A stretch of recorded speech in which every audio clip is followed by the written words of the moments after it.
la tercera mesa de ponencias, ¿ya?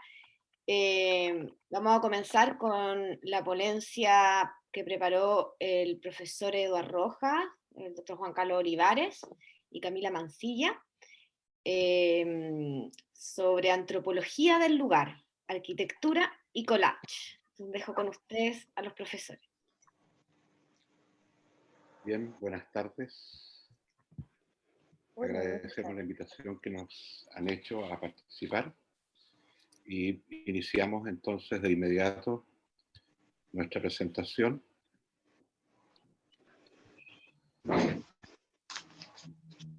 Que va a comenzar con una pequeña presentación.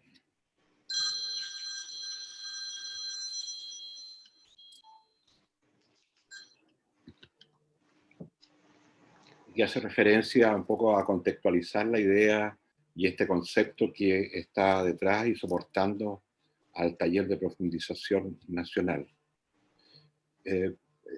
La arquitectura del lugar forma parte, un elemento preponderante dentro de un gran proceso de descentramiento de la arquitectura en nuestro país y que tiene una propuesta de raíz marxista. Ya hay un análisis o una proposición de materialismo histórico detrás de ella, y es de larga data y acontecer en Chile.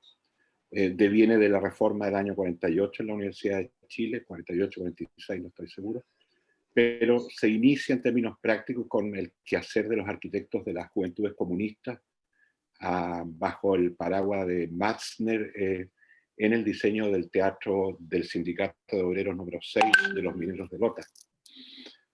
Posteriormente esto prosigue con la acción del arquitecto Rodríguez, quien fue dirigente y regidor en Concepción, y que fue uno de los fundadores de la Escuela de Arquitectura de la Universidad Técnica del Estado en Concepción, y que el año 1976,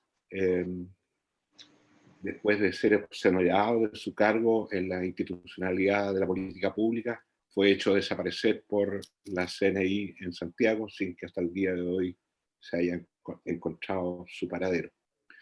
Un elemento importante nuevamente surge en la Escuela Guevarista de la Universidad de Chile en Valparaíso, en el año 1971, que es donde proviene quien ha sido el líder y el que ha estado a cargo todos estos años de preservar ya esta idea y estos conceptos y este quehacer de la arquitectura del lugar. Y eso tiene que ver con el año 78, la fundación del taller Puerta Azul en Castro, por Eduardo Rojas, Renato Vivaldi, y la participación de Mauricio Marino, antropólogo. Posteriormente, esto revierte en la participación de Eduardo Rojas en la comisión que funda junto a José Miguel Viscupovich, por mandato del rector López, la Escuela de Arquitectura de la Universidad de los Lagos, y de la cual la Escuela de Arquitectura UACH es una escuela espejo en donde Viscupovich Martínez recogen buena parte de este pensamiento que fue desarrollado en la Universidad de los Lagos al amparo de Renato Vivaldi y de la Rojas fundamentalmente. ¿Ya? Algunos elementos que entrega Eduardo Rojas en conversaciones que hemos tenido en esta idea de la escuela internacionalista, guevarista de Valparaíso, es que la enseñanza al interior del taller estaba tensionada por quienes ponían en el centro de ella una arquitectura en donde el objeto arquitectónico tenía que ser bello y funcional, y otros quienes se imaginaban ese objeto arquitectónico inserto o inscrito en un lugar o siendo parte de esta nueva cultura y de esta nueva manera económica, esta economía centralizada que había inaugurado el gobierno de la Unidad Popular, ¿ya? Y que en esos años, en esos inicios, era solamente un sueño que posteriormente sabemos por experiencia que quedó trunco, ¿ya? Un elemento importante tiene que ver con las fusiones latinoamericanas, le llamamos nosotros, y los internacionalistas, ¿ya? La reforma había incorporado nuevas visiones y materias, ya las ciencias sociales como antropología, sociología, la geografía, ya, y por otro lado las nuevas autoridades hacían posible que nos pudiésemos subir todos los estudiantes del taller a un avión de la FACH para ver el valle e imaginar nuestro barrio productivo desde el cielo. ¿ya? O sea, nuevas formas metodológicas de poder como auscultar, averiguar y preguntarle a la realidad para bien diseñar en términos contextualizados respecto de ella, ¿ya? Allí los paradigmas eran la arquitectura moderna cubana, que nos enseñaba el arquitecto italiano Roberto Segre, que era uno de los profesores latinoamericanos que había venido de lejos a ver y aportar a un proceso de cambio de una revolución con empanadas y vino tinto. Roberto Segre es un sujeto importante porque él al amparo ya, y el empuje que le brinda el Che Guevara a través del Ministerio de Economía, se junta, entre otros, con Maco Gutiérrez. Y Maco Gutiérrez es un arquitecto boliviano que estudió en la Universidad de Chile, que se casó con Betty Fishman, ya, y que formó parte de este grupo de arquitectos de las juventudes comunistas que dio todo un impulso, ya no solamente a el teatro de los obreros de Lota, sino a buena parte de esta arquitectura moderna ya de Concepción. Recordemos que es uno de los autores de la Casa del Arte de Concepción, un paradigma de la arquitectura moderna regional, ¿ya? Entonces, en definitiva, esta situación del descentramiento tiene que ver con conversaciones, discursos, textos, fragmentos que sin que la gente muchas veces se reúnan, ya se van como incorporando y van tejiendo una trama mayor. Un elemento importante que a mí me parece rescatar en la cuestión de la arquitectura del lugar en Eduardo Rojas es esta idea de fusión latinoamericano número 2 y que tiene que ver con sus amigos músicos, ¿ya? Por un lado está Congreso, con Renato Vivaldi, que es el primer flautista de la primera época fundacional del Grupo Congreso, y sus compañeros de taller en algunos cursos, como el Gato Alquinta y Mario Mutis, de los Jaivas, y también Aristizábal, que era un joven muchacho en esos años, ¿ya? Y lo que dice Edward es que, por un lado, aportaban la música incidental de nuestras vidas, de la vida cotidiana, ¿ya? Pero que ese aporte ya a él le hacía entendimiento respecto de que se podía unir lo propio con lo ajeno, ¿ya? Y muy, es muy coherente con la propuesta musical tanto de Congreso ya y los Jaivas en términos de esta hibridez de raíz latinoamericana. Y por otro lado, su maestro, el artista Germán Aristizábal, en su trabajo que fundía locomotoras en caballos voladores sobre el puerto de Valparaíso. Y de acuerdo a lo que hemos conversado con Edward estos años, esta fusión de locomotoras con caballos voladores ya ha sido como la responsable de que él, buena parte, junto con sus imaginarios monstruosos, se haya preocupado de desarrollar la idea y el trabajo del collage arquitectural ya en el ámbito de la arquitectura y las artes visuales. Y él se está encargando, o se ha encargado desde hace unos años atrás, de asegurar la continuidad de la tradición, trabajando y entregándole conocimiento y soporte a la profesora Camila Mancilla. Entonces, es una manera en que él asegura que esta tradición, ya que no solamente se representa en arquitectura, sino también en collage, siga hacia adelante. La invención de la arquitectura del lugar, y con esto ya voy finalizando, acontece más o menos el año 1978.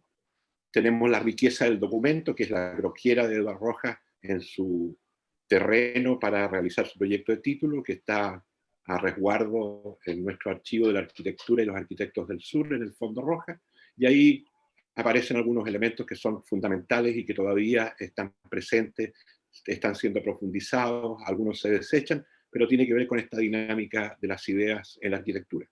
Él dice que para hacer la arquitectura de este lugar no bastaba, refiriéndose a Chiloé, solo con entender lo propio de la arquitectura de este lugar, sino que había que entender el lugar en toda su dimensión, en su dimensión geográfica, climática, archipelágica, material, artesanal, histórica, entender a sus habitantes y sobre todas las cosas entenderla desde su dimensión cultural, ¿ya? Y es aquí donde ya el año 78 Eduardo Rojas enuncia ya esta cualidad culturalista de la arquitectura que él hace y la cualidad culturalista de la arquitectura del lugar.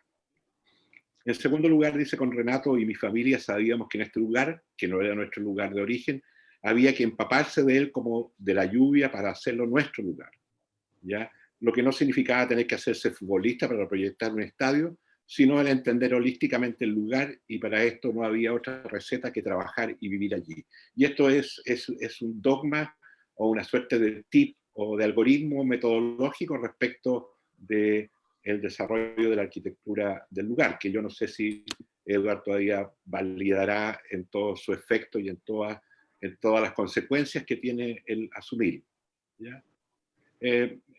Finaliza él diciendo que no se trataba de imponer una arquitectura moderna, sino de sustentar la modernidad en la arquitectura preexistente, ¿ya? Y para esto un camino fue lo que llamamos la reinterpretación crítica de la obra del pasado, ¿ya? Y tal vez este es uno de los elementos más sustanciosos sobre los cuales se articula todo lo que se llama arquitectura del lugar, que es esta perspectiva ya de reinterpretación crítica de la obra pasada, que tiene sus peligros, evidentemente, ya en términos de que pueden caer a profundidades de posmodernidad vacía, sin relato y sin sentido, que impactarían el desarrollo del lugar. Y este es el contexto antiguo, estas son las primeras ideas que siguen todavía después de muchos años, ya en una etapa tardía del quehacer profesional del profesor Rojas, siguen alimentando su quehacer. Yo soy un mero presentador en el ámbito y comentarista a distancia en el taller de profundización nacional 2020 del MADE. Hay una idea de contexto y la situación diferente tiene que ver con una emergencia sanitaria que genera un confinamiento ya, y que aleja a los sujetos de los lugares y que propone una aula en el hiperespacio. Así que, profesor Rojas, profesora Mancilla, les abandono, les dejo, podéis seguir. Muchas gracias, profesor Olivares, muchas gracias por su introducción. No conocía esta reflexión que sustenta sobre conversaciones o entrevistas que hemos tenido. Me parece muy interesante y me parece además muy consecuente con lo que seguimos haciendo. Recuerdo que cuando tuve la fortuna, ¿cierto?, de recibir el Premio Nacional y hice mi discurso en el GAM. El discurso lo llamé el collage como amalgama de la arquitectura del lugar, en el sentido, ¿cierto?, de que yo veía que esta dimensión cultural de hacer la arquitectura tenía que ver con el hecho de que la cultura se nutre, ¿cierto?, de múltiples influencias y nos genera una arquitectura que podemos decir que es una arquitectura de fusión, una arquitectura de la amalgama, una arquitectura de la mixtura, una arquitectura de lo mestizo, de lo híbrido, que en el fondo busca unir, ¿cierto?, lo propio con lo ajeno, lo nuevo con lo viejo, lo vernacular con lo moderno. Hoy acabo de terminar hace un par de horas un taller de 2 semanas que realicé en Panamá, en la escuela de Arquitectura y Diseño de América Latina y el Caribe, donde viajo todos los años a hacer un taller de 2 semanas. Esta vez me tocó hacerlo online, fue una experiencia muy interesante, y nuevamente quise ponerle como objetivos, perdón, como encargo a los estudiantes, que me los traje a Chiloé, les hice una inducción de lo que era Chiloé, ¿cierto? Ya habiendo desarrollado otros talleres online, como el propio taller de profundización nacional, más un par de talleres más en otros magíster, que por lo menos nos entregó cierta experiencia. Bueno, y el encargo fue desarrollar una vivienda palafito, ¿cierto?, en el barrio de los Palafitos, una vivienda asociada a un oficio determinado, y donde el objetivo era tomar una obra de arquitectura contemporánea, y que esa obra de arquitectura contemporánea que tomaba los 5 elementos del Corbusier, por ejemplo, ¿cierto?, se incorporaran en los barrios del Palafito. El resultado fue realmente una gran experiencia, muy lindos proyectos y sobre todo de estudiantes que vienen recién cumpliendo su primer año. Entonces, bueno, con esto quiero señalar de que hemos tenido que insertarnos, ¿cierto?, en este mundo y en esta enseñanza online.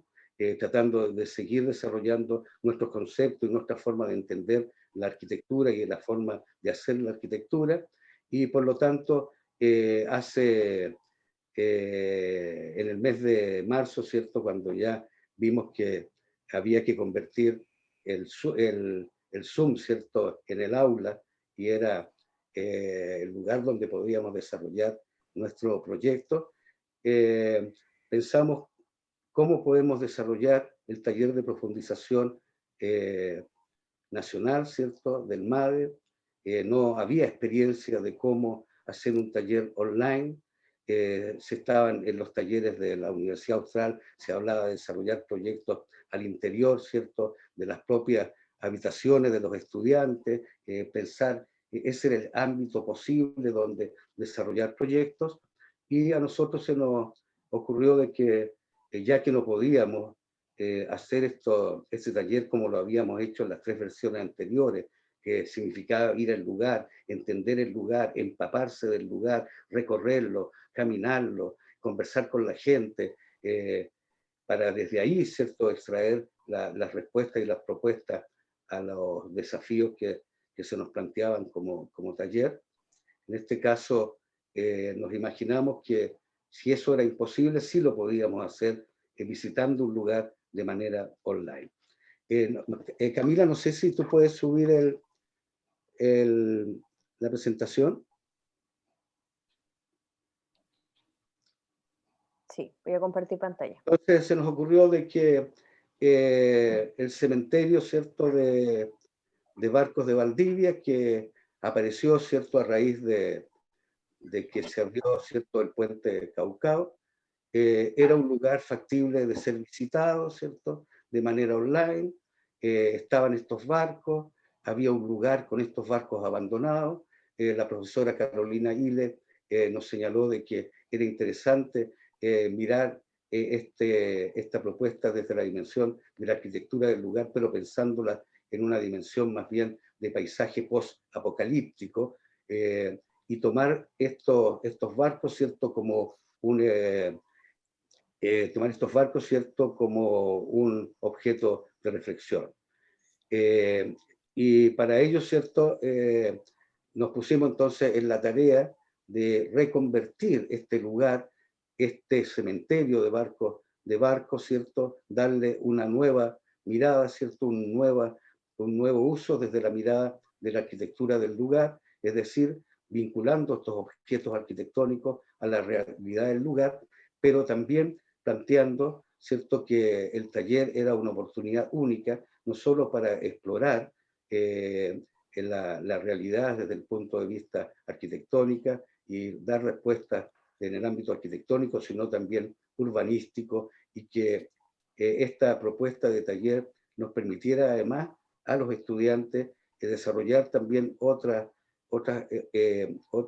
cualidades, ¿cierto?, como la literatura, el arte, el collage, etc. Entonces fue muy interesante, tuvimos solamente 6 estudiantes, que me parece que eran 3 estudiantes de último año, 2 arquitectos y un estudiante y una diseñadora industrial. Y entonces cada uno de ellos hizo una reflexión, hizo un ensayo y fuimos abordando, ¿cierto?, un pensamiento de cómo abordar, ¿cierto?, este cementerio de barcos. Uno de los estudiantes, que, a ver, su nombre ¿está el nombre de él?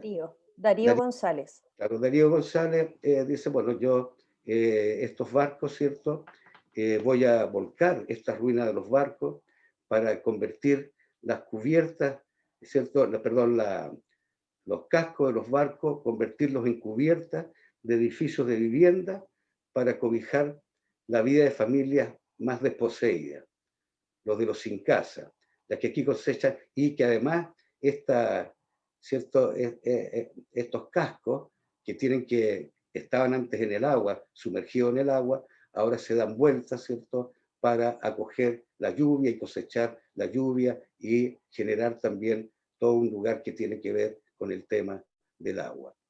Perdón, Edward, me gustaría agregar que estas imágenes son del proceso y en todos los estudiantes va a pasar lo mismo. Vamos a revisar sus ensayos a grandes rasgos. Después les podemos entregar el link también para que lo puedan leer ustedes con más tranquilidad. Y van a revisar las primeras entregas en las que en todas se fue trabajando con la técnica del collage, que bueno, fue un input al principio del seminario, las 2, 3 primeras clases que dimos con Edward. Eso, contigo. Bien. Bueno, ese desarrollo finalmente llegamos, ¿cierto?, a este resultado donde podemos ver esta atmósfera. No pretendíamos, ¿cierto?, que hacer proyectos de arquitectura, sino más bien entender un concepto, ¿cierto?, entender un modo de actuar, un modo de hacer, ¿cierto?, y finalmente terminar con estas imágenes que nos hablen, ¿cierto?, de la idea que el estudiante fue desarrollando.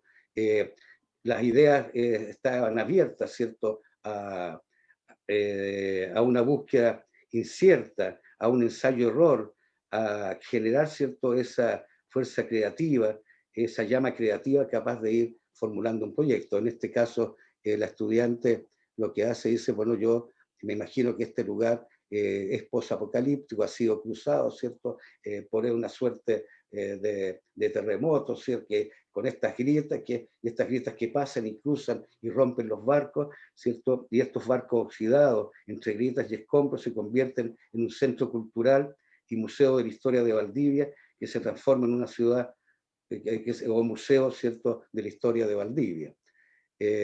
Veamos la siguiente. O pensar e imaginar, ¿cierto?, que este lugar también puede ser una ciudad flotante, que tensionada por el mito de Tentén y Caycay Vilú, se destina para el arte, para la música, para la artesanía. En suma, los escombros convertidos en espacios creativos, que era uno de los importantes objetivos del taller. O estas naves de los olvido no han partido, ¿cierto?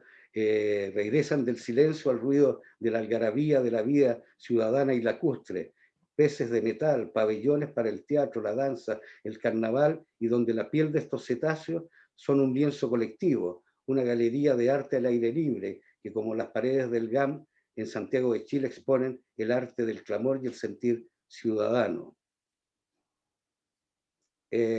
Ruinas ignoradas, olvidadas, que en 100 años más, por ejemplo, serán los espacios convivientes de una sociedad adaptada a la vida submarina, sobrevivientes del apocalipsis.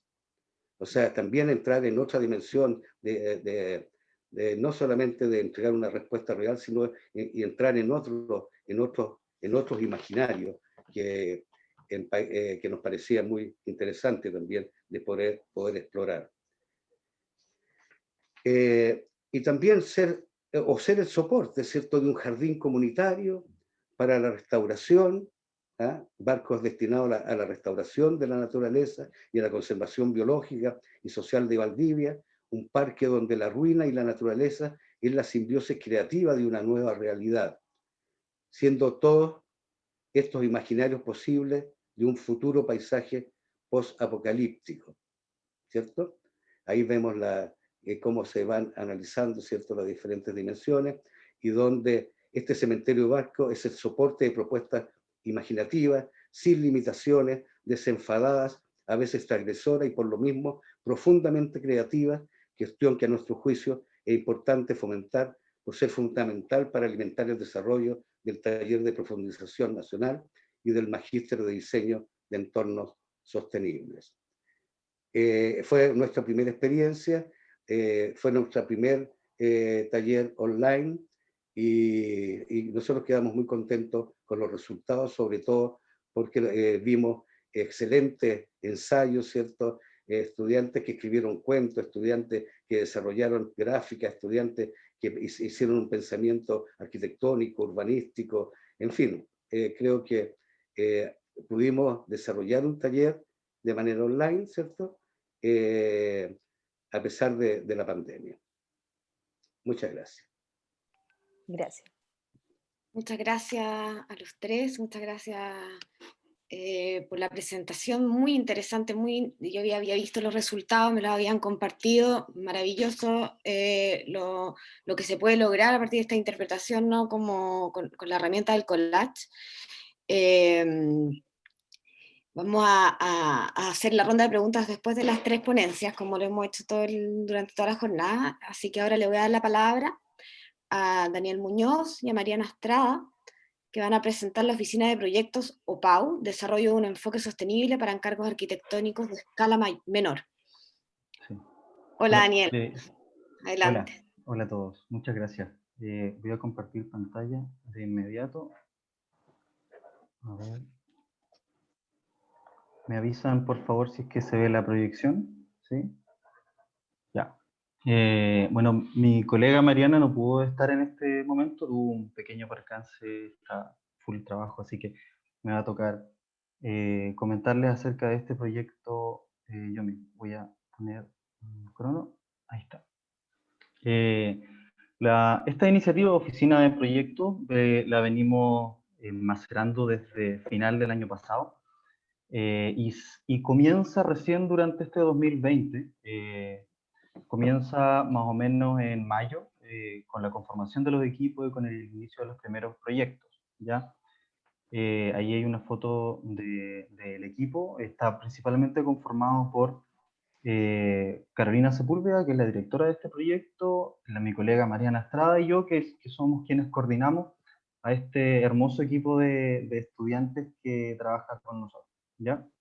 Esta oficina de proyectos se levanta con el fin de posibilitar un espacio de formación basado en experiencias laborales reales, o sea, poner a los muchachos en encargos de arquitectura antes de que se titulen como tal. Pero surge también del reconocimiento de un cierto diagnóstico, del reconocimiento de ciertas crisis que están presentes en el entendimiento del rol del arquitecto y de los procesos habituales de diseño. Las cosas que identificamos por un lado es cierta crisis en la manera en que se enseña y se entiende la profesión de la arquitectura, principalmente relacionado a una brecha entre lo teórico y lo práctico. Esto fue levantado en el año 2009 por Sirio Arrecdale, donde el principal énfasis estaba puesto en las altas expectativas que tenían puestos los estudiantes de arquitectura y lo que realmente se encontraba que podían salir a hacer en el mercado laboral cuando ya estaban titulados. Por otro lado, el Colegio de Arquitectos levanta una pequeña encuesta donde mencionan que la mitad de los arquitectos, el año 2016, aproximadamente la mitad de los arquitectos se desempeña en el sector privado y de esos, también el 50% trabaja como independiente. Y eso sin duda determina el tipo de encargos en los cuales nos estamos dedicando como arquitectos. Eso quiere decir que no nos estamos dedicando a obras de gran complejidad. Eso quiere que tienen ciertas barreras de entrada. Nos estamos dedicando a obras más pequeñas, nos estamos dedicando en gran medida a quizás a obras menores. Esta postura nos generó ciertas preguntas. Nos preguntábamos en un inicio, ¿cómo se están formando los arquitectos para que justamente salgan a enfrentarse a este mundo? ¿Cuáles son las habilidades que se están desarrollando en ellos? ¿Qué se les está entregando en el fondo para que se facilite esta integración con este mundo laboral? Entonces, lo que nos movilizó esta idea de generar este espacio práctico que integre variables que son importantísimas en el quehacer arquitectónico, que son cliente, presupuesto, tiempo, pero también la intención de mantener ciertos ideales y valores, ¿ya? Sigamos entonces. Nos planteamos entonces con la idea, lógicamente, de generar una práctica real, atender necesidades reales, arquitectónicas reales, problemas que tenga la gente, donde necesite un arquitecto, con una apuesta en la sostenibilidad entendida como un balance entre los aspectos ya conocidos, que son los tecnológicos, culturales, económicos y medioambientales.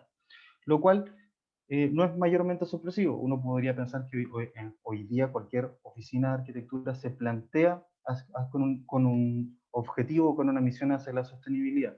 Pero para nosotros esto significó ciertas preguntas que tenían que ver con cómo llevar a cabo esto, entendiendo el tipo de encargo al que nos íbamos a dedicar, entendiendo que estábamos trabajando con ciertos proyectos que tenían un presupuesto súper acotado, por ejemplo, cómo llevábamos esto de la manera al mundo real.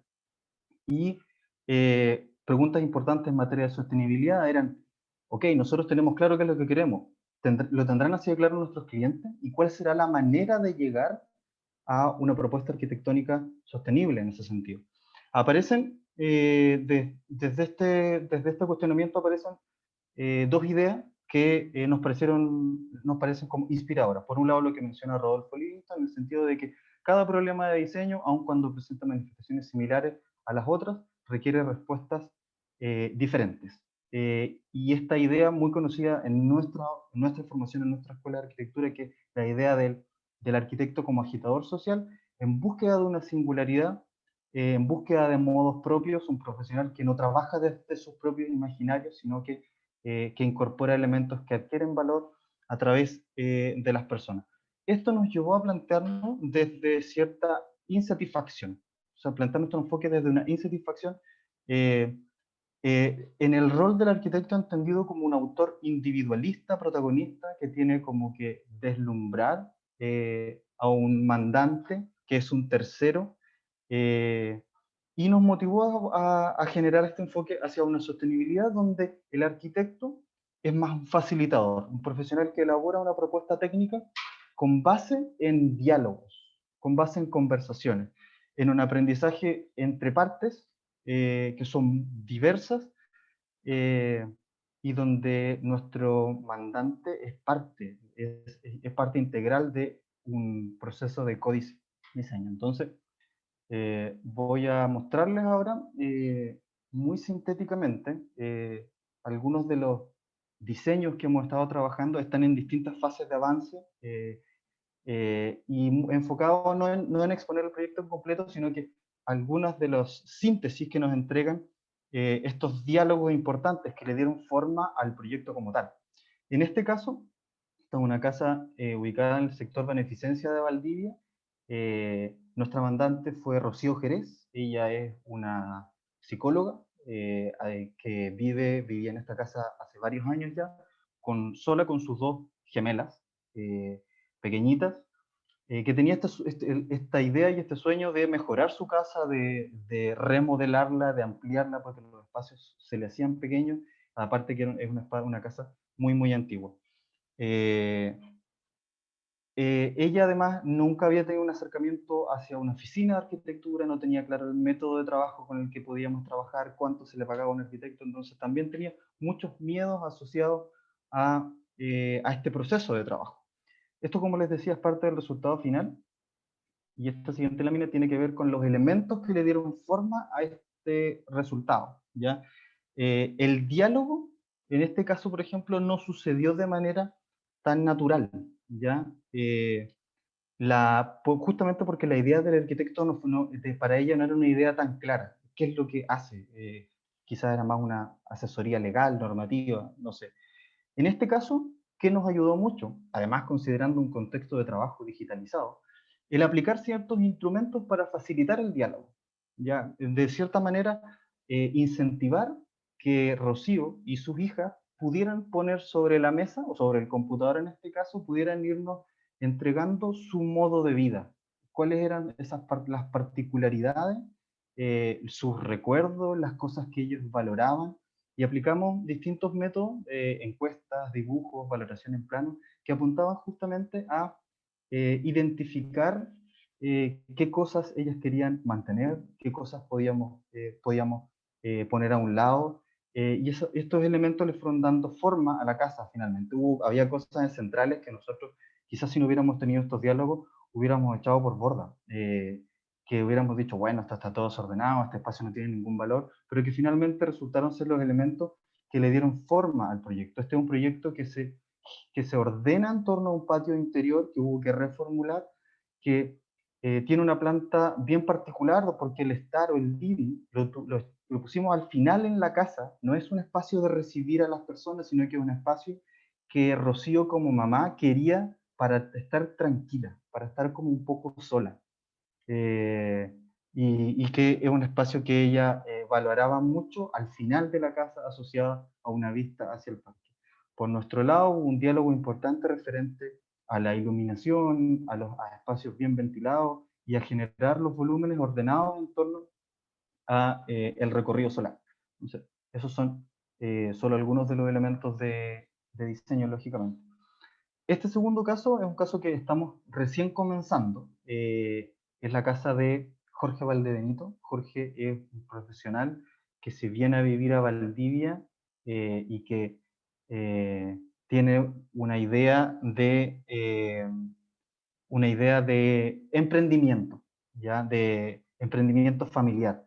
Y compra esta casa con la idea de implementar este emprendimiento y de vivir en la misma. Entonces, a la hora de generar el diálogo con Jorge, tuvimos que reformularlo de una manera bien particular. Jorge no había vivido en esta casa, entonces tuvimos que apelar a instrumentos que nos entregaran un conocimiento acerca de de otros lugares donde él había vivido, de lugares donde él creció, recuerdos, y de esa manera pudimos determinar, por ejemplo, los roles de privacidad en esta casa, que el aspecto habitacional se voltee completamente hacia el espacio, hacia el patio trasero, dejando solamente la parte más comercial hacia adelante. Bueno, y así todas las decisiones de diseño se fueron ordenando en torno a lo mismo. Como les decía, esto está todavía a mitad, ¿ya? Lo siguiente es el proyecto Ecoaldea. Este es un proyecto del cual solamente quiero comentar una de las decisiones principales, que es bien anecdótico. Este encargo nosotros lo recibimos como la necesidad de desarrollar un pequeño edificio de 4 departamentos en una especie de parcela cercana a Valdivia. Y el resultado claramente no es un edificio. Y esto se fue deshilachando a partir justamente del trabajo que se fue generando con nuestro mandante, Alfredo en este caso. A partir de irle mostrando diferentes propuestas y de que él mismo se fuera dando cuenta de que esta idea rígida que traía al inicio no tenía mayor sustento.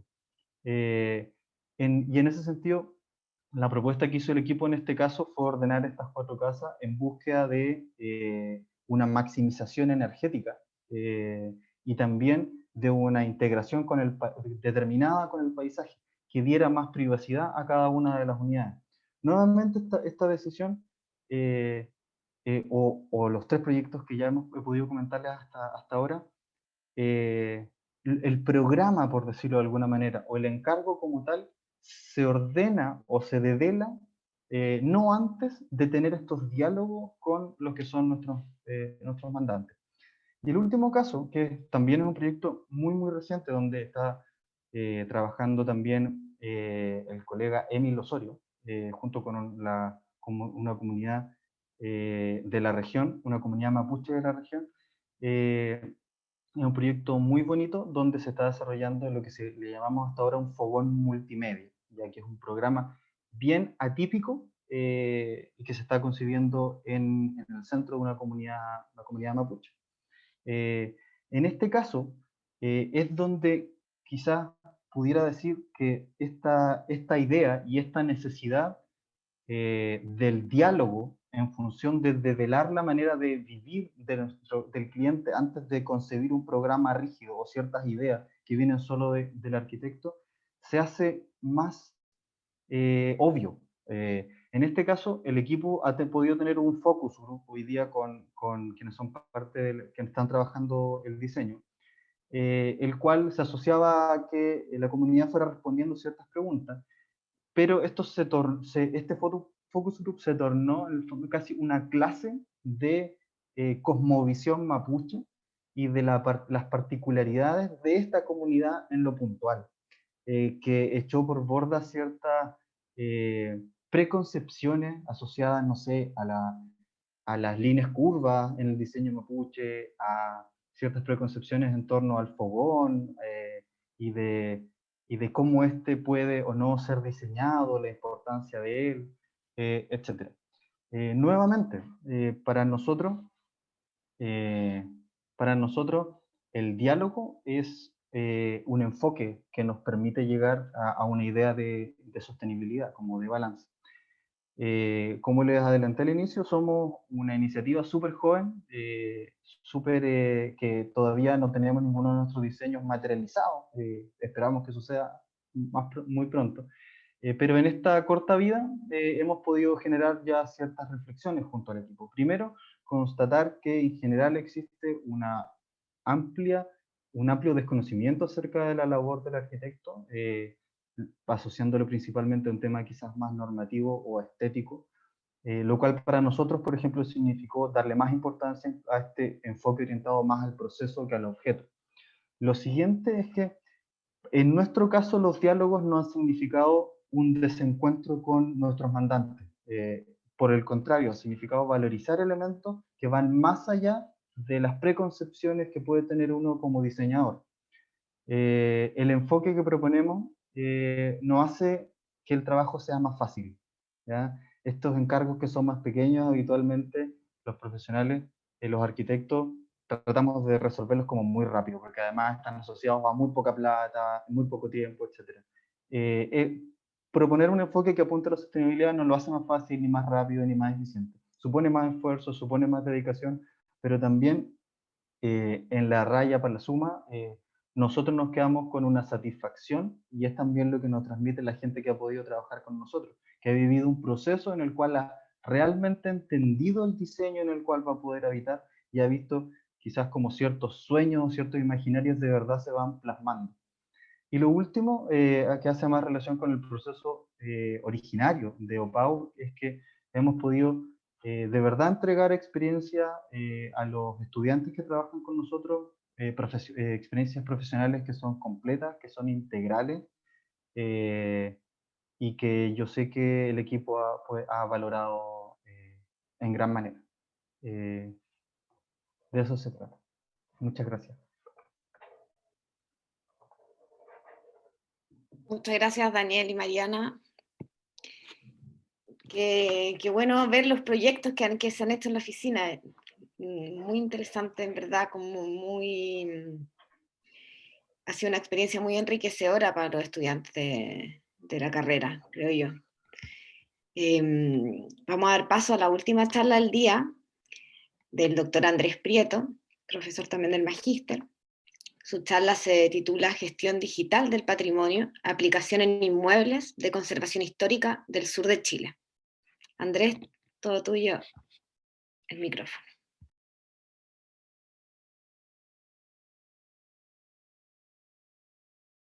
Muchas gracias, Karen.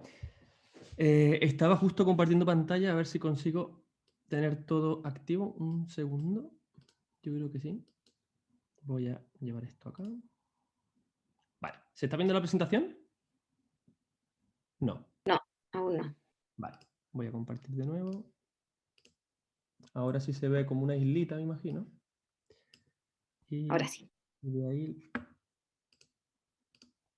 Ahora sí, ¿cierto? Ya, súper. Pues buenas tardes a todas y todos de nuevo. Y bueno, me va a tocar cerrar el seminario de hoy. Voy a intentar ser corto, no voy a hablar demasiado rápido, espero. Y bueno, en principio la charla de hoy, o sea, en este caso esta pequeña ponencia, tiene que ver con dos cosas principalmente, que aparecen en el título. Gestión digital del patrimonio y luego este punto de aplicación en inmuebles de conservación histórica en el sur de Chile, que se enmarca dentro del proyecto Fondesit, de iniciación que estoy desarrollando y que está financiado en este minuto por la Agencia Nacional de Investigación y Desarrollo, nuestro querido ex CONICIT. ¿De acuerdo? Bien, ¿qué es gestión digital del patrimonio? Ya, esa es como la primera pregunta y ese es como el primer punto del que parte la presentación y tiene que ver con el momento en el que nos encontramos, en este minuto, que estamos desarrollando, o nos encontramos inmersos en esta cuarta revolución industrial, que tiene que ver con la construcción, pero que también tiene que ver con la arquitectura. Y cómo todas estas nuevas herramientas digitales pues, se están incorporando poco a poco en nuestro sector directamente. ¿de acuerdo? Son herramientas que ya llevamos utilizando desde hace un tiempo, otras que son un poco más innovadoras, pero lo que sí que es innovador es incorporarlas dentro del sector de la arquitectura y la construcción, que no lo hemos utilizado tanto en el último tiempo, ¿de acuerdo? Bien, ¿para qué utilizar estas herramientas, no? Esa sería la pregunta, ¿para qué nos van a servir? Bien, pues el uso y la aplicación de estas herramientas digitales, lo primero que nos van a ayudar es para optimizar los procesos tanto de entrega, operación y desarrollo del sector de la construcción y de la arquitectura. Y también enfocado, obviamente, que es donde nosotros lo vamos a ver en el proyecto, en la etapa de uso y de mantenimiento, que es como una de las etapas, pues, que yo siempre digo que es la más importante dentro de nuestro edificio, porque podemos hacer un diseño fantástico y estupendo que dura 1 año, 2 años, pero luego el edificio va a estar construido al menos 50 a 100 años, como mínimo, ojalá, ¿no? Entonces, bueno, es una etapa muy importante y el mantenimiento que llevamos a cabo, pues, es significativo en cuanto a coste y en cuanto a tiempo. Y en esto, ¿a qué nos van a ayudar las herramientas? Pues a hacer procesos que sean más seguros, que sean más eficientes y que, por supuesto, sean más colaborativos, también como comentaba en la presentación anterior Daniel Muñoz. Bien, pues el Digital Management o el Digital Heritage Management, en el fondo son estas herramientas que ya estamos todos utilizando, ¿no? Que seguramente alguien esté conectado con el celular, con la tablet, con su computador. Bueno, son todas estas herramientas que nos ayudan a comunicarnos. Esas serían como las herramientas casi, ya podemos decir, más simples que estamos teniendo. Herramientas un poco más complejas cuando hablamos de gestión digital. Pues puede ser cuando incorporamos estos procesos de manufacturación, cuando también tenemos procesos que tienen que ver pues, con la cantidad de datos almacenados en la nube, cómo conseguimos analizar esos datos, porque generar muchos datos y almacenarlos está muy bien, pero ¿qué nos quieren decir esos datos? ¿No? Eso es lo que se nos viene ahora. Análisis estadístico de ese Big Data, la utilización de sensores con toda esa recopilación de información y aplicación de otro tipo de software nuevos, que en el fondo nos van a ayudar pues, para optimizar y para, sobre todo, automatizar pues todos estos procesos que tienen que ver con la gestión de la arquitectura, del patrimonio en este caso. Bien, como herramientas más avanzadas o como nuevos trabajos que ya se están implementando, tiene que ver con el Internet of Things, que es la interconexión de todos los elementos que vemos ahora. También tiene que ver, por ejemplo, con la utilización de drones, ¿no? Bueno, en el proyecto también estamos trabajando en este minuto, sobre todo para la etapa de inspección y diagnóstico. Principalmente para eso lo utilizamos. En inglés, Aerial Unmanned Vehicles, o más conocido como vehículo drone, que podemos manejar desde el celular con nuestro dispositivo y hacer inspecciones de cubiertas que de otra manera sería mucho más costoso o que a lo mejor tenemos puntos que son inaccesibles o son de difícil acceso, ¿no? Más herramientas digitales o nuevas tecnologías, bueno, la impresión de materiales 3D, eso también es lo nuevo que se nos viene en la arquitectura, ¿de acuerdo? Y en la construcción. ¿Qué más se nos viene? Bueno, se nos vienen también los materiales 4D. ¿Qué es esto del 4D? Pues son materiales que reaccionan al entorno, que reaccionan por algún estímulo, ya sea de calor, ya sea de humedad, etcétera. Es decir, son materiales que nosotros a la hora de imprimirlo o ponerlo en el entorno son capaces de reaccionar y cambian pues, algunas de sus propiedades o circunstancias, situaciones. ¿Qué más cosas estamos incorporando? Bueno, pues todo lo que tiene que ver con también la robótica y la inteligencia artificial. Nosotros vamos a ver que dentro del proyecto, pues uno de los puntos, que además aparece en el título del proyecto, tiene que ver con inteligencia artificial. Bueno, ¿qué es esto? Y nosotros en realidad, ¿desde qué punto lo estamos tomando? ¿De acuerdo? Pero en el fondo, lo que quería comentar como en la presentación de hoy, que lo que tenemos con este gestión digital en la arquitectura y la construcción es un cambio cultural. Ese es como el principal input que se nos está viniendo a nuestro sector, ¿de acuerdo? ¿Hacia qué? Pues hacia la utilización de todas estas nuevas tecnologías disponibles, las que ya están disponibles y las que se nos vendrán disponibles en un corto periodo de tiempo, corto o medio periodo de tiempo, ¿no? Y justamente lo que digo, nos van a acercar, lo que venía diciendo, nos van a acercar a todos y sobre todo cada vez se está utilizando más lo que denominamos Internet of Things, que es decir, bueno, puedo tener conectado mi celular y desde mi celular puedo estar, no sé, llevando una obra que está en Santiago y están hoy hormigonando la planta 3. Y entonces yo quiero saber cómo lo están haciendo. Ya, pues desde mi celular, desde Valdivia, conectado a una buena conexión de datos, puedo estar visitando, a lo mejor con algún dron que tiene un compañero allá, y yo desde mi celular me conecto a esa red y me conecto a lo que están viendo en este minuto para dar soporte en alguna duda o en algún problema. Igual cuando visitamos patrimonio o un edificio ya construido, ¿no? Es decir, otro problema que están visitando en otro lugar, pues yo me podía interconectar, por ejemplo, a través de ese tipo de utilización de las herramientas digitales que tenemos, ¿no? Además de muchas otras. Y lo más significativo es que, claro, como decía, lo vamos a poder utilizar en el ciclo de vida de la construcción completo. Estos son, digamos, el input que tenemos que ver dentro de las herramientas digitales. No solo la etapa de diseño, como podemos ver a lo mejor la herramienta por excelencia que estamos viendo a lo mejor con algunos estudiantes en clase o que hemos visto en los últimos años, es la tecnología BIM, el Building Information Modeling. Bueno, ese es uno de ellos, pero bueno, ¿qué más, no? ¿Cómo metemos otra información en ese modelo digital que tenemos? Bueno, pues el punto que se nos está viniendo en este minuto en el sector y que no está resuelto, ¿no? En eso se está publicando en estos minutos las revistas internacionales más importantes en investigación. Yo siempre utilizo esta rueda para explicar varias cosas en mis clases. A veces se lo pongo a mis estudiantes para decirles los porcentajes de las unidades que tienen, para que se hagan una idea de cuánto pesa cada unidad, el trabajo final, etcétera, el London Eye de Londres. Y hoy lo voy a utilizar para explicar un poco las etapas del ciclo de vida de la construcción, que simplemente como para ver el porcentaje aproximado digamos que podría repercutir cuando hablamos de un proyecto en arquitectura, ¿no? Cuando hablamos de la etapa de diseño, una etapa bien acotada en cuanto a tiempo. Luego tenemos una etapa un poquito más amplia de construcción o producción. En Chile, cuando construimos en hormigón, está hiper avanzado y podemos levantar una planta casi por semana. En España se espera casi los 28 días, 20 días aproximadamente, y después se quitan los puntales o tornapuntas. Pero aquí en Chile está mucho más, digamos, optimizado ese proceso. Si hablamos de madera, pues también, ¿no? Luego el uso y mantenimiento, que es la etapa que a mí más me interesa o que yo más he trabajado hasta este minuto. Y por último, la etapa de renovación, reutilización, darle una nueva vida a ese edificio si cambia de uso. Si tiene una vida útil funcional que ya está llegando a su fin, hay que darle un nuevo uso, ya en vez de rehacer el edificio completo, como lo podemos pues, reformular o reutilizar de alguna u otra manera. ¿De acuerdo? Pues eso en el fondo, eso que acabo de contar, es como lo que tiene que ver con, así como muy grandes rasgos, la gestión digital de la arquitectura, de la construcción. Aquí tenemos como un breve resumen de lo que hemos visto en alguna diapositiva atrás. Y en el fondo, bueno, estas herramientas digitales aplicadas al sector de la construcción, ¿para qué nos van a servir? Nos van a servir para optimizar y para automatizar procesos en distintas etapas de su ciclo de vida. ¿Qué vamos a hacer? Pues vamos a promover de esta manera la sustentabilidad.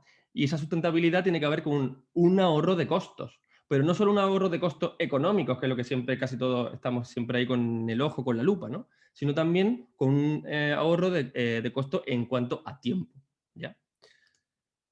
Pero lo importante y lo que tenemos que tener muy claro es cuál es la pregunta que queremos resolver.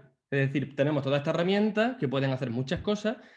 Tampoco es mezclarlas todas y hacer un guisado y ver cómo funcionan. No, hay que saber bien qué herramienta necesito en cada momento, en cada etapa, qué problema tengo y cómo me pueden ayudar, ¿no? Y eso es un poco lo que está ocurriendo hoy día y eso es un poco lo que viene a dar respuesta.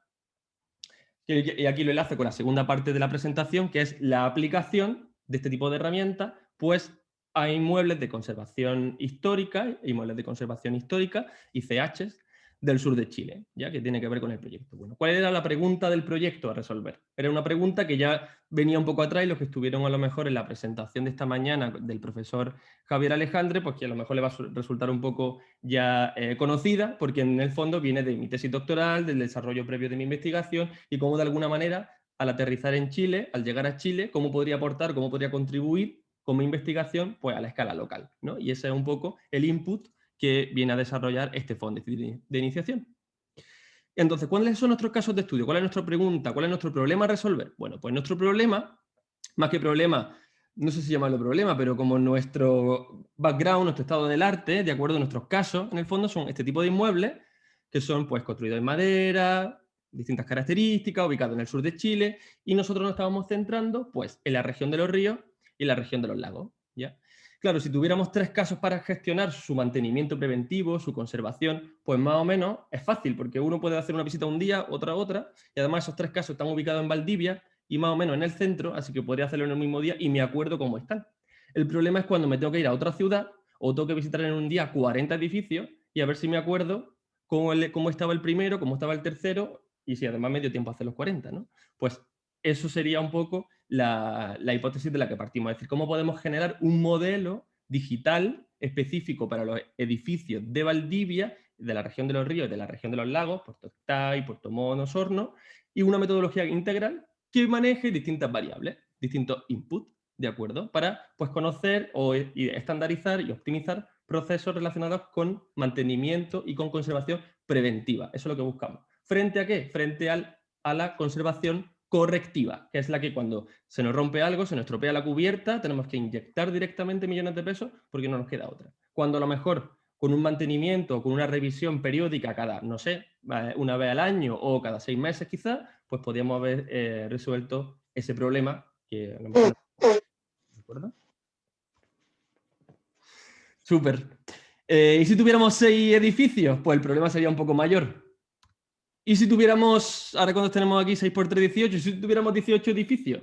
Pues el problema todavía sería un poco más grave, ¿no? ¿De acuerdo? Porque ya tendríamos con muchas más variables como estaba comentando. Y en este caso aquí quería hacer como dar las gracias, aparte del equipo, del personal técnico del equipo, que tuvimos que hacer muchísimas visitas el año pasado, en 2019, con toda la contingencia social, pensando que este año, en 2020, íbamos a poder hacer muchas otras visitas y que al final apenas hemos hecho una, creo, en todo el año. No hemos podido hacer ninguna más. Aquí quería dar las gracias sobre todo a Diego Palma y a Martín Riveros, que todavía están trabajando en el equipo en este minuto. Pero el año pasado también trabajaron Emilio Echegaray y Sebastián Baez como personal técnico dentro del proyecto. Y ahora en este minuto también se unió Laura Pizarro como estudiante de posgrado. Yo creo que la verdad que muchas gracias, tengo la suerte de haberlos tenido y tengo la suerte de aún de tenerlos trabajando, que me ayudan un montón y me sacan mucho trabajo adelante que sin ellos, la verdad, sería imposible en algunas veces. Y bueno, ¿cuál era la pregunta de fondo de todo el proyecto? Dicho esto, pues nuestra pregunta era ¿cómo optimizamos los costos y los tiempos para la etapa de gestión de uso y mantenimiento de un total, y eso es lo que declaramos, 117 edificios, que son los que aparecen regulados en los planes reguladores comunales y por el Ministerio de Vivienda y Urbanismo, en la región de los ríos y la región de los lagos? Ese era nuestro problema, ¿de acuerdo? Esa era nuestra pregunta, nuestra hipótesis. Pues primero tenemos que partir de una etapa de inspección, tenemos que también llevar a cabo una evaluación y posteriormente un diagnóstico. Y para eso ahí es donde entra la inteligencia artificial, o en este caso, lógica difusa, que es lo que trabajamos en muy específico dentro de la inteligencia artificial en el proyecto. La inteligencia artificial, como tiene 3 patas principales, redes neuronales, los algoritmos genéticos y la lógica difusa. Y nosotros, pues, venimos haciendo uso de la lógica difusa. ¿Qué es esto de la lógica difusa? A lo mejor algunos ya lo conocen o han escuchado hablar de él, seguramente, pero lo voy a explicar así como de una manera sintética para que quizá o quede más claro o alguno que no lo conozca, pues se pueda un poco entender, o al menos lo voy a intentar. Bien, pues la lógica difusa es capaz de gestionar la incertidumbre asociada cuando tenemos muchas variables a trabajar, ¿de acuerdo? Y además es capaz de modelar la realidad, es decir, al incluir todas esas variables y al incluir las aproximaciones de los expertos humanos, porque eso es como uno de sus principales aportes, pues es capaz de manejar incertidumbre cuando tenemos muchas variables asociadas, como veríamos ahora cuando trabajamos con esos, yo no sé si llamaría casi ancianos, pero edificios muy mayores que tenemos que controlar y ojalá preservar en el tiempo, como parte del desarrollo social, cultural, de identidad de un territorio, ¿no? También. Y entonces pues maneja situaciones de este tipo, o premisas, que dice, bueno, tengo un poco de frío o hace mucho viento. Bueno, esas son premisas que para nosotros como expertos humanos es relativamente fácil, pero que de manejar, de entender, pero cuando lo queremos incorporar dentro de una máquina, pues un poquito más complejo, ¿no? Bien, pues vamos a ver qué hace la lógica difusa.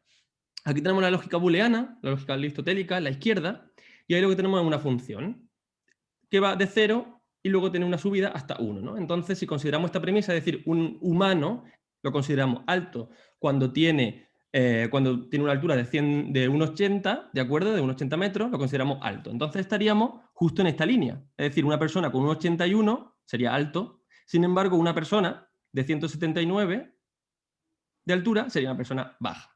¿Ya? Es decir, estamos en el mundo aristotélico donde todo es 0 o 1, donde es bajo o alto, o es blanco o es negro, pero no hay nada más en esa escala, ¿no?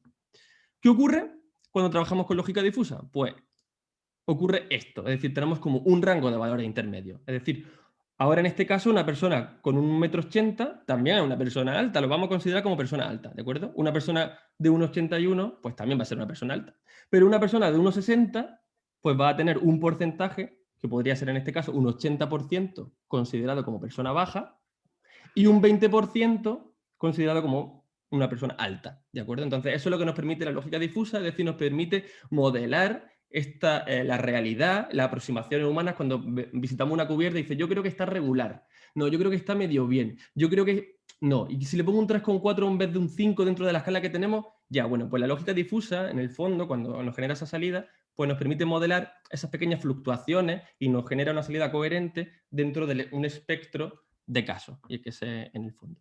Bueno, y tenemos que dar las gracias al profesor Lofty Azade, desde 1965 en Berkeley, que publicó este artículo y que ahí nos ayudó a nosotros a desarrollar la investigación y a la comunidad científica pues, a seguir avanzando en el desarrollo, ¿no? Estoy un poco pasado del tiempo, pero ya estoy terminando, no me queda mucho en el fondo. Llevo 16 minutos, llevo el cronómetro. Bien, bueno, la pregunta es la misma, no me voy a detener más. En el fondo, pues nosotros dividíamos todos nuestros casos de estudio analizando su vulnerabilidad propia, es decir, los materiales, el sistema constructivo, la cubierta, y también pues, los riesgos externos a los que está sometido, como también decía Javier en la mañana, en su presentación en el Real Alcázar de Sevilla. Es decir, bueno, pues la lluvia, el turista que se para, el señor en no sé cuánto, la modificación del estado de las cargas, bueno, un conjunto de variables, ¿no? Que en el fondo son las que aparecen aquí. Aquí tenemos el listado, bueno, pues desde variables atmosféricas, el mantenimiento, la ocupación, un conjunto de variables que tenemos que analizar en detalle, con una ficha, con una valoración específica, donde la apreciación del experto humano pues, se inserta dentro del modelo, ¿de acuerdo? Y luego, pues si seguimos avanzando, el modelo tiene estas palabras un poco extrañas, pero se llaman así. Después, cuando nosotros hacemos la valoración en un dato numérico, entra en el sistema y ahí lo que ocurre es que se fusifica, es decir, se convierte en ese rango difuso que conversábamos antes. Posteriormente, ¿qué tenemos? Tenemos una estructura jerárquica. ¿Para qué? Pues para escalar o dar una prioridad a una variable frente a otra. No todas las variables pesan igual y no es todo igual de importante. Pues ahí tenemos nuestro motor, nuestro engine que se llama en inglés, nuestro base de conocimiento, el experto. En vez de tener un experto pensando un día por la mañana, que a lo mejor está un poco cansado quizá, pues aquí podemos tener 50 expertos trabajando y pensando a la vez, ¿ya? Entonces hay que analizar bien los datos después de la salida y demás, pero eso es un poco lo que tenemos ahí. Y después, para generar nuestro resultado que tenemos, pues la etapa de fusificación, que es decir, de nuevo, todos esos valores difusos que tenemos en nuestra caja gris se convierten de nuevo en un valor numérico que podemos medir, que podemos trabajar, que podemos analizar, ¿de acuerdo? ¿Y eso en base a qué? Pues lo que decíamos antes, vulnerabilidad, a riesgo y a vida útil funcional. Mira, me salió ahí que tenía una animación, no me acordaba. Perfecto. Y con esto, en el fondo, voy cerrando la presentación. ¿Y qué es lo que nos permite hacer todo esto? Y dice, bueno, muy bien, Andrés, lo que nos has contado, fantástico. Bueno, ¿para qué nos sirve? Bueno, pues este trabajo de primera aproximación con los modelos de España aterrizados en Chile, ya lo hemos conseguido aplicar y publicar en un trabajo publicado ahora en agosto, que lo pude hacer durante mi estancia en Lisboa el año pasado, este año, en febrero. Y en el fondo, aquí también hemos trabajado algunas variables de cambio climático, con escenarios optimistas, escenarios pesimistas, y qué pasaría si estos climas en el sur de Chile cambian un poco, y cómo lo podríamos insertar dentro del modelo. Bueno, pues ahí ya tenemos una primera aproximación incorporando esta nueva variable que tiene que ver con cambio climático y que es uno de los puntos que se nos vienen ahora en este minuto, ¿no? Bueno, y en el fondo, ¿qué es lo que tenemos? Pues sería, a grandes rasgos, esto, ¿de acuerdo? Sería como un background donde tenemos nuestro conjunto de edificios, nuestros 117 edificios clasificados es en rojo, que ¿qué significa rojo? Que me paro, que hay que analizarlos con más detalle, ¿de acuerdo? Otros que tengo en amarillo, que es decir, bueno, hay que analizarlos con un detalle medio, es decir, habría que hacer una siguiente visita y demás, y otros que están en verde. La verdad, los casos que aparecen no están bien clasificados como tenemos en el ranking, no me ha dado tiempo a hacerlo, me faltó hacer esto en la presentación, ¿de acuerdo? Entonces no le hagáis mucho caso al color, pero eso es lo que tendríamos en el fondo en la lista. Puedo pasar el Excel si queréis, ahí, o el artículo publicado que ya lo tenemos ahí clasificado y ahí está, ¿de acuerdo?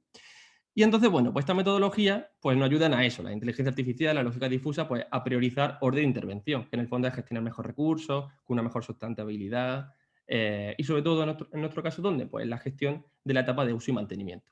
Así que, bueno, esto es lo que hago. Aquí voy a contar lo que hago, a lo que me dedico, que algunos me preguntan. ¿Ya? Y lo último que hemos hecho, es decir, también que decía Javier, estas nuevas aplicaciones que se pueden llevar a cabo. Bueno, pues esto es uno de los últimos trabajos que hemos conseguido publicar. De hecho, el preproof fue aprobado ya el día 5 de diciembre de este año, o sea, hace la semana pasada, que es con una estudiante de posgrado, también de postdoctorado, perdón, pues ella trabajaba y trabajó con cubiertas de protección en restos arqueológicos en Malta, en el centro de España, en un resto arqueológico romano, en Complutum, y en el norte de Europa, en el sur de Inglaterra también. Entonces ahí generamos un modelo nuevo, con nuevas variables, con una nueva base de conocimiento, pues para conocer un poco mejor y priorizar también qué tipo de cubierta puede ser más adecuada para un tipo de construcción o otra construcción, en este caso, bueno, llamado como resto arqueológico, que es lo que ellos valoran y que también nos sirvió para aprender un montón, que yo no conocía tanto, la verdad. Así que, bueno, esto fue todo. Espero que no haya sido demasiado densa la presentación y no haber hablado demasiado rápido, que ya sabéis que es algo que me pasa, pero bueno, ahí quedo. Muchísimas gracias y eso sería.